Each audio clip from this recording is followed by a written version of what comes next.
یہاں پہ ماشاءاللہ سبھی عجیب اور سبھی اپنے جگہ پہ بہت ہی احترام معزز لوگ ہیں کہ وہ کوئی چھوٹا ہاتھ پبلک کافی پبلک نہیں ہے، سبھی ماشاءاللہ. اس لیے میں سب کا نام لے کے سب کا خیر مقدم نہیں کر پاؤں گا، معافی چاہوں گا. یہ کتاب جو ہے یاسمین اظہر صاحبہ اور جمال اظہر صاحب، سائرہ خاتون اور تبسم فاطمہ، ان چاروں لوگوں کی محنت ہے اور ان چاروں لوگوں نے یہ پہلی مرتبہ کتاب چھپائی ہے. شعری کے شوق ان لوگوں میں پہلے سے تھا لیکن کتاب اس شکل میں پہلے آئی ہے. ان لوگوں کی خاص بات یہ ہے کہ یہ لوگ اسلام کو مانتے ہیں کہ اسلام کو پہنتے اوڑھتے ہیں، یوں سمجھیے. جیسے اب تبسم صاحبہ تھے کہ بڑی اچھی آرٹسٹ ہیں، پین سے مطلب ایسی فگر بنانے لگا فوٹو کھینچا ہوا، لیکن اگر ان سے کوئی پورٹریٹ بنانے کو کہے تو لاکھوں روپے سے پورٹریٹ نہیں بنائے گی، کسی کی شکل نہیں بنائے گی. ان کی تصویریں کئی گورنمنٹ کی بڑی بڑی جگہوں پہ لگی ہوئی ہیں اور بکتی ہیں، لیکن یہ پورٹریٹ چاہے کچھ دے پورٹریٹ نہیں بنائے گی. اسی طرح سائرہ صاحبہ ہے جو اگر انہیں معلوم ہو جائے کوئی کیس جو ہے گڑبڑ، وہ کیس نہیں لیں گی، وکیل ہے یہ، کوئی کیس نہیں لیں گے اگر مجھے پتہ چل جائے. تو یہ اسلام کو یہ لوگ جو ہیں باقی آپ جمال اظہر صاحب جو ہیں پرنسپل ہیں اپنی بہرائچ میں ایک اسکول میں، اور یاسمین اظہر صاحبہ بھی پرنسپل ہیں لکھنؤ کے ایک اسکول میں. یہ لوگ سب ادب سے جڑے ہیں. تو ان لوگوں کی پہلے یہ مجموعہ آیا ہے جس کی حوصلہ افزائی کے لیے آپ لوگوں کو بلایا گیا ہے. آپ لوگوں کو بہت بہت شکریہ. اب میں تعارف کرا دوں اپنے گیسٹ کا کہ وہ بہت سے لوگ نہیں جانتے ہوں گے. یہ اطہر صاحب ہیں جو اطہر نبی صاحب جو ایک زمانے میں کیا ابھی بھی مشاعرے کی پرائیواسی سمجھے جاتے تھے، جس کو سینونمس کہتے تھے، کیونکہ ان کے بڑے کوئی اتنا کوئی بڑا مشاعرہ نہیں کرتا تھا. اور یوں بھی کچھ لوگ ان کو کلچر کنگ بھی کہتے ہیں. لکھنؤ میں جس زمانے میں فلمی کلاکاروں کے لوگ خواب دیکھا کرتے اس زمانے میں فلمی کلاکاروں کو بلایا، اور آج بھی بڑے بڑے پروگرام انہیں کے نام سے جڑے ہیں لکھنؤ کے اندر. اور آج کل یہ مذہبی خدمت یا مسلمانوں کے انجمن اسلامی مسلمین کے سچیو ہیں، جس کے اندر میں کافی یتیم خانے، قبرستان یا آپ کو ممتاز کالج یا اسلامیہ آتا ہے، سب ان کی آج کل دیکھ ریکھ میں کام کر رہا ہے. اپنے شکیل بھائی جو ہیں یہ ہماری سے ہے کہ ہم ہائی اسکول انٹر میں تھے تو ایک اسلامی کوئز کرتے تھے. اس زمانے میں شکیل بھائی ہمارے ساتھ ہماری کوئز پہ کمپیئرنگ کرتے تھے اس زمانے سے شکیل بھائی. لیکن شکیل بھائی یوں سمجھیے کم شبدوں میں کہ اردو جو محبت ہوئی ہے وہ غروی صاحب کے الفاظوں ہوئی ہے شکیل بھائی کے. تو شکیل بھائی کے اگر آپ انگلش سن لیں، لیکن شکیل بھائی شاعر بھی ہیں، لیکھک بھی ہیں، صحافی بھی ہیں اور اینکر تو ہے ہی، لیکن سب میں مہارت حاصل کرتے ہوئے انہوں نے صحافت کو چنا. یہ چاہتے تو کچھ کسی میں بھی اپنا مقام بنا سکتے تھے. وہی ہے کہ سب میں جائے گا تو آدمی کچھ نہیں بن پائے گا. ماشاءاللہ آج بڑا نام ہے صحافی میں. اور جو کہتے ہیں کہ اردو لکھنؤ میں آئی بہت سے آنگنوں میں کھیل کے بڑی ہوئی، تو ایک آنگن ان کے خانوادے کا بھی ہے، کیونکہ یہ ناظر خیامی اور سائر خیامی کے بھتیجے بھی ہیں اور کبیر جواد صاحب کے پھوپھیدار بھائی بھی ہیں. تو اردو سے ان کا مطلب ایک کھیلنے والا ہو رہا ہے. اسی طرح ہمارے سید ڈاکٹر رفعت صاحب جو اس وقت اولمپک ایسوسیشن کے کچھ ادھیکش ہیں، لیکن تائیکانڈو میں یہ کئی بار نمائندگی کر چکے، ہندوستان کی نمائندگی کر چکے ہیں دوسرے دیشوں میں لے جا کے، اور آج بھی اپنی ٹیم کو یو پی کی طرف سے دوسرے اسٹیٹ میں لے آتے ہیں، دوسرے دیشوں میں لے آتے ہیں، اولمپک کچھ ادھیکش کہتے ہیں. لیکن جہاں تک شاعری کی بات ہے تو ان کو بہت شعر یاد ہے. شعر و شاعروں سے ایسی محبت ہے کہ ان کے وہاں پہ جو پرانے لکھنؤ میں ان کا تھا منڈپ، تو وہاں پہ شاعروں کی ہر مہینے میں 2-3 بار ایک نشست ہوتی. شاعری نہیں، قوال کبھی گاتے تھے، کبھی شاعر پڑھتے تھے آگے، کبھی غزل گاتے تھے، اور وہ اس دن کھانا پینا 30-40 لوگوں کا ہوتا تھا.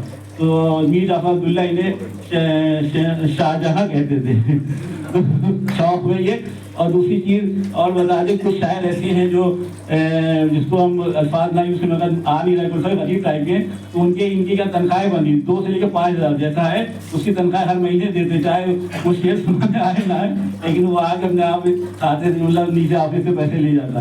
تو اردو کے لیے شاعروں کے لیے ان کی یہ رہی ہے.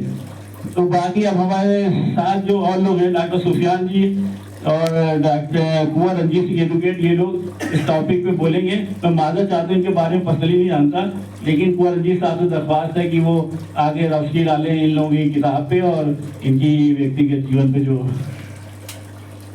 میں ان کی اتنی ریسپیکٹ کرتا تھا کہ میں ان کا کبھی ادب سے نام بھی نہیں دیا پورا، تو پورا نام میں دوں گا بھی نہیں. بس صدیقی صاحب میں نام لکھا تھا، تو پیسہ پیسہ تھا، اور وہ ہمارے گھر بھی آئے ہوئے ہیں اس باتوں میں.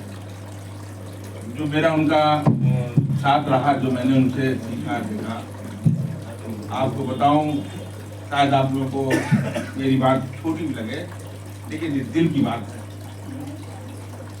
انہوں نے جو ہم کو شکشا دی ہے, یہ آج بھی ہماری پیر کی سلائی پر ہے, لیکن بےمانی نہیں کر رہے. میں اپنا ایمان نہیں دیتا. میرے پاس 2-3 مقدمے میرے پاس ابھی بھی ہیں کہ اگر میں اپنے آپ کو صبح ڈھیل دے دوں تو کروڑوں میں بک جاؤں گا, کروڑوں میں بک جاؤں گا. ابھی بھی ہیں, کیول ہم کو ان سے کہنا ٹھیک ہے سر, بس کیسے پیسہ آنا ہے, کیسے کیا ہونا, سب ہو جائے گا. لیکن ہم نے ان سے یہی سیکھا کہ ایمانداری سے کام کرو اور جتنا ہو سکے, کیونکہ قانون ایک ایسی چیز ہے, سواستھ ایک ایسی چیز ہے جس میں سب کا رائٹ ہے. تو جس کے پاس پیسے نہیں ہوتے تھے, صدیقی صاحب اس کے لیے بھی کام کرتے تھے. اور کیٹ میں اٹھ چکی ریلوے میں امپلائی بھی تھے, آفیسر تھے, اور میرے خیال سے بھی ریلوے آفیسر تھے, ان کے مصروں میں آتے ہیں. تو کیٹ میں ان کے مقدمے لگتے تھے, سینٹرل گورنمنٹ کے سمجھ جاتا تھا وہاں ان کے جونیئر شپ ہونے کی وجہ سے کبھی کبھی مینشن کرنا بھی کچھ just like high court pattern پہ کام ہوتا تھا, تو صبح مینشن کرنا ہوتا. تو اگر وہ دیر سے آ رہے ہیں تو ہم جا کر کے مینشن کرتے دیجیے. تو ہم نے کئی بار دیکھا کہ جیسے کسی کلائنٹ سے کہا کہ 2000 روپے لیا نا, اور ہم تمہارے مقدمے کو فائل کر دیں گے. اب وہ گورکھپور سے آیا بیچارہ, اب کہہ رہا ہوگی 200 روپیہ ہے نا, اب اپنے پاس سے پیسہ لگا کام کیا. اور ان کے جیون کال میں جتنا بھی جب تک وہ پریکٹس میں رہے ہیں, اگر آپ جسے میں نہیں بول رہا ہوں, جو ہمارے منتری کو کی غلطی ہے, جو ججمنٹس ہوتے ہیں, تو کئی مقدموں کو انہوں نے مطلب رولنگ سے ہٹ کر کے, نیم سے ہٹ کر کے جو ہے ججمنٹ کرایا انہوں نے. مثال ہے, اور لگ بھگ ہر 1 مہینے 2 مہینے کا اندر, اگر میں سال بھر کا ایوریج لوں تو 12-15 مقدمے ان کے ہر سال ایسے ہوتے تھے جس میں وہ ان کا نام کتابوں میں چھپتا تھا, ججمنٹ ہوتے ہی ہوتے, کیونکہ وہ بالکل ٹو دی پوائنٹ بات کرتے تھے, بحث بھی ان کی ہوتی تھی. ایک بار کا واقعہ ہے, میں ان کے ساتھ کھڑا تھا, وہ بحث کر رہے تھے, تو جج صاحب نے کہا کہ آپ ہم کو کتاب دکھا دو, میں آپ کی بات مان لوں گا. تو کہنے لگے صاحب جو ہمارا کلائنٹ ہے وہ تو بیچارہ 8واں پاس ہے, اور قانون بنانے والے تو بہت ودوان تھے. اگر ودوان لوگوں نے کوئی چیز چھوڑ دی ہے یا غلطی سے چھوٹ گئی ہے تو اس کے لیے یہ تو ذمہ دار نہیں ہے نا. بابو جی, ایک جسٹ چھٹکی سی ایگزامپل بتا رہا ہوں. جیسے مان لیجیے کسی کی ڈیٹ آف برتھ کچھا 2 میں کچھ دکھائی گئی, اب اس کے بعد اس کے فادر کی یا کسی کے من میں لالچ آیا, ہائی اسکول کے ٹائم اس نے ڈیٹ آف برتھ ہٹا دی, اور کوئی کرائم ہو گیا یا کوئی لکھا پڑھی ہو, کوئی نوکری کا میٹر ہوا, اب اس میں دو ڈیٹ آف برتھ والا میٹر بن گیا. تو ابھی تک کوئی ایسا نہیں ہے کہ کون سی کیا ہے, ماں کے ایفیڈیوٹ پر ہی وہ بات مان لی جاتی ہے. تو اکثر اس کا وائسی ورثہ بھی بینیفٹ کورٹ جو ہے دے دیتی ہے اپوزٹ پارٹی کو بھی. تو 2-4 بار ایسا بھی ہوا, تو انہوں نے کہا صاحب اس کی کیا غلطی ہے, غلطی کا جواب ہو گیا. جو بچہ 5 سال کا ہے مان کے دکھا دیا, اور ہائی اسکول کے سمے بھی کوئی باری تو تھا نہیں. اس طریقے کا ان کا کام رہا ہے. اور میں کیا کہوں, چند لفظوں میں کسی کی پوری کریکٹر کو نہیں بتایا جا سکتا ہے. صحیح کہوں گا, جو بھی جیسا بھی ہے ان کی اور ان کے اس میں جو لائق بچوں نے کام کیا ہے, یہ بہت سراہنی کام ہے. آج کل کے ماڈرن زمانے میں ایک ساتھ پریوار کے لوگوں کو بیٹھے ہم نے بہت کم دیکھا ہے. شادی وواہ میں نہیں دیکھا میں نے. اور ایک سوچ ہونا کہ ہم بھی لکھیں گے, وہ بھی لکھیں گے, مطلب صرف میرے خیال سے اسی میں ہے. بہت اچھی بات ہے. میں کہنا چاہوں گا کہ کام کریے. بس جو یہ ہے, جیسے یہ بائی لینگویج ہے, اردو بھی ہے, ہندی بھی ہے, تو تھوڑا سا جو شاعری ہے, حالانکہ اردو ہماری لکھنؤ سے شروعات ہے. اس کا میرے پاس ریکارڈ نہیں, لیکن میرے پاپا بتاتے تھے کہ یہ کسی اور دیش کی, کسی پردیش کی نہیں ہے. لوگ چنڈی گڑھ سوچتے ہیں کہ پنجاب میں وہاں بہت اردو بولی جاتی تھی, ایسا نہیں ہے. اردو کی جو زبان کی شروعات ہے